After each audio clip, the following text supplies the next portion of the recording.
प्रधानमंत्री नरेंद्र मोदी विज्ञान भवन में हैं और कार्यक्रम को संबोधित कर रहे हैं। The very first day that we assumed office, we constituted a special investigation team under the supervision of the Supreme Court to look into the issue. We have entered into agreements with many countries for exchanging real-time information on black money. The government has signed the inter-government agreement with the United States to implement the Foreign Account Tax Compliance (FATCA) Act. This agreement enables Indian tax authorities to receive financial account information of Indians from foreign countries. A comprehensive and deterrent law, the Black Money, Undisclosed Foreign Income and Asset and Imposition of Tax Act has been enacted. It provides for stringent penalties and prosecution. We have also introduced a provision under the Prevention of Money Laundering Act for restitution of assets.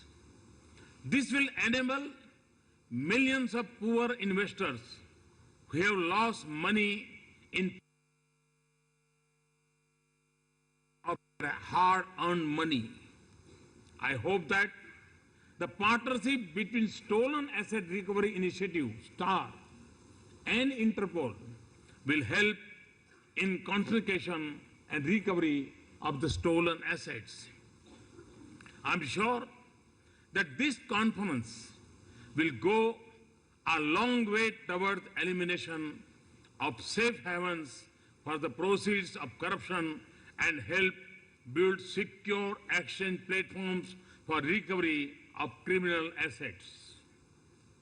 Our recent initiatives to curb systematic corruption such as auction of coal blocks, FM radio licenses, and FM spectrum have eliminated the element of national resources. This has brought transparency in the system and restored faith of the citizen in government. It has also generated substantial revenues for the government which will benefit our people. Ladies and gentlemen, we are focused on providing system-based and policy-driven governance. A governance structure that is sensitive, transparent, and accountable. Let me share an example to illustrate how corruption can be eliminated silently and efficiently by simple technology and policy-based initiatives. When we assumed office, I was informed that cooking gas cylinders were being subsidized to the tune of approximately 400 rupees per cylinder. This subsidy was being provided to rich and poor alike.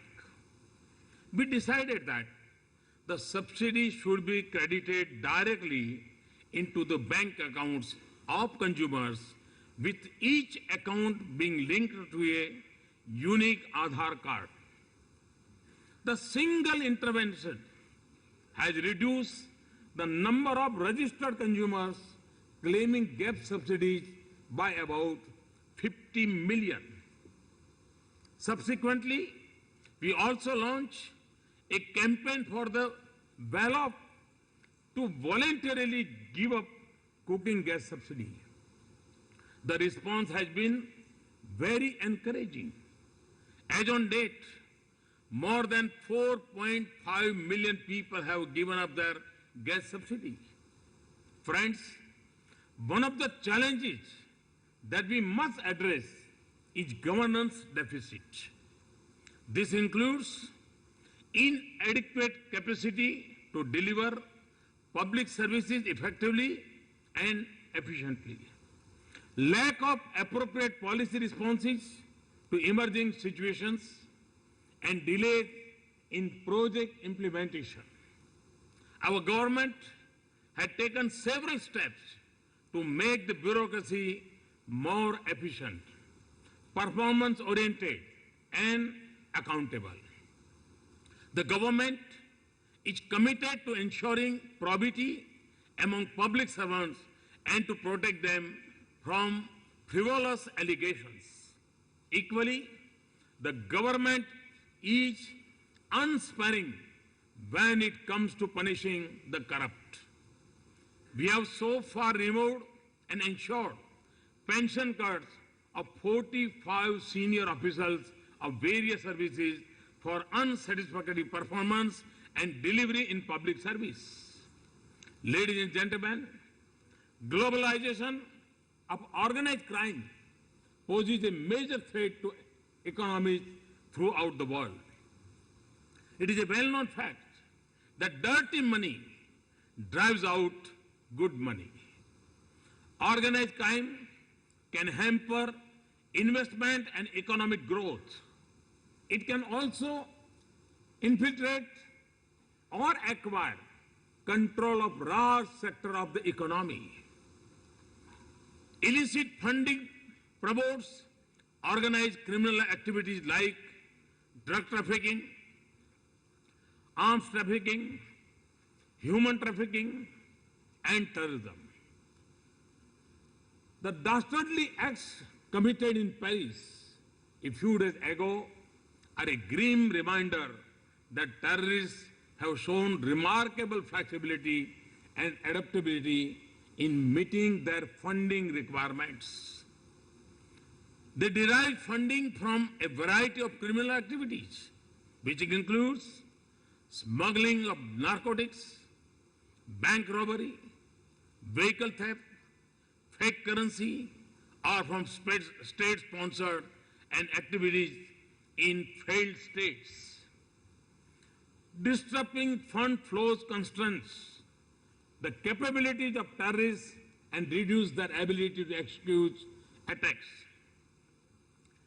This involves putting in place both systematic safeguards and targeted economic sanctions based on credible counter-terrorism intelligence.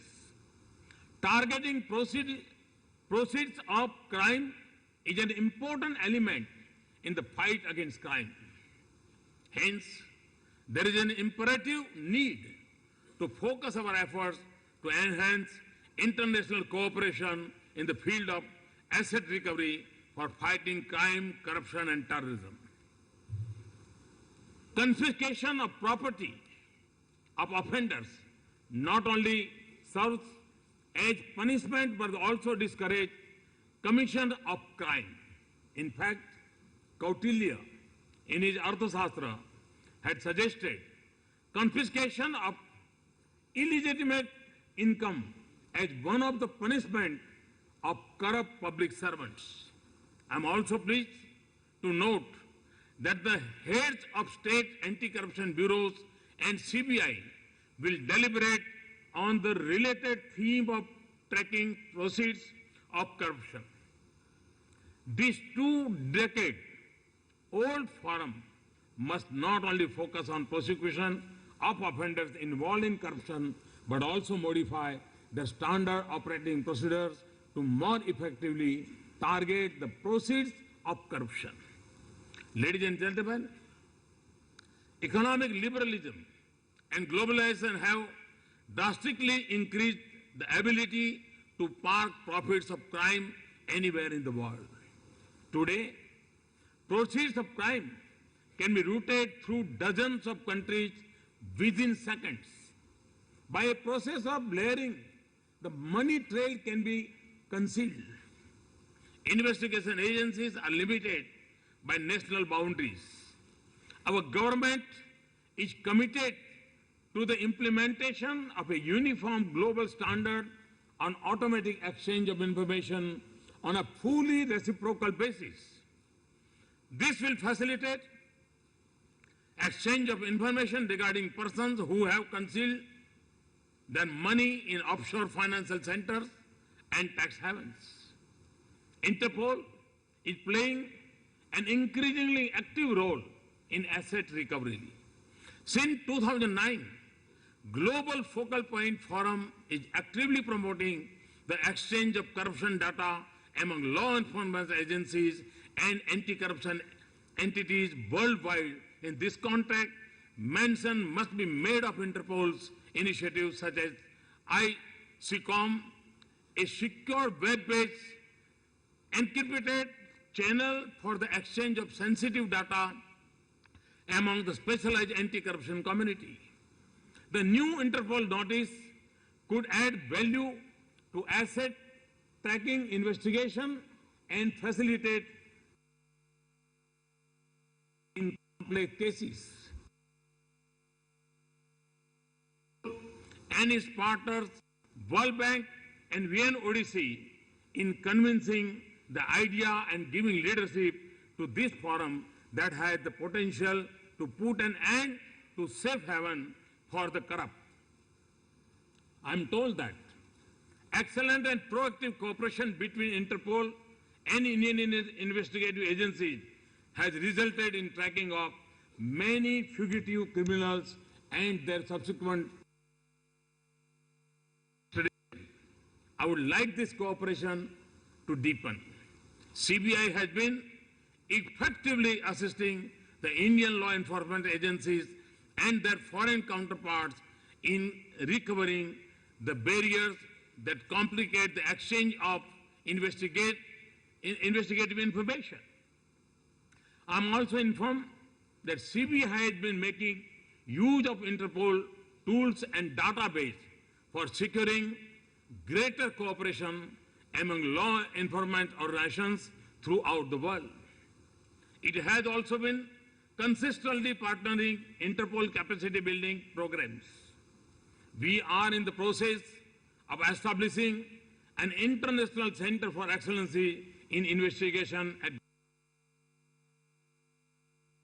render world-class certificate course on investigation and prosecution in specialized and emerging domains of crime, including cybercrime, to the law enforcement community of India and abroad.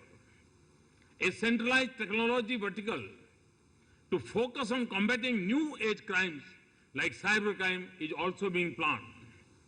There are several cases in the annals of Indian judicial history in which conviction was secured slowly on the basis of forensic expert opinion.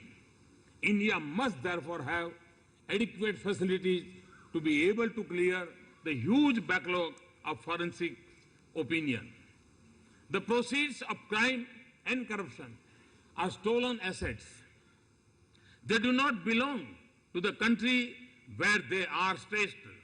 They rightfully belong to the citizens of the country from which they have been plundered.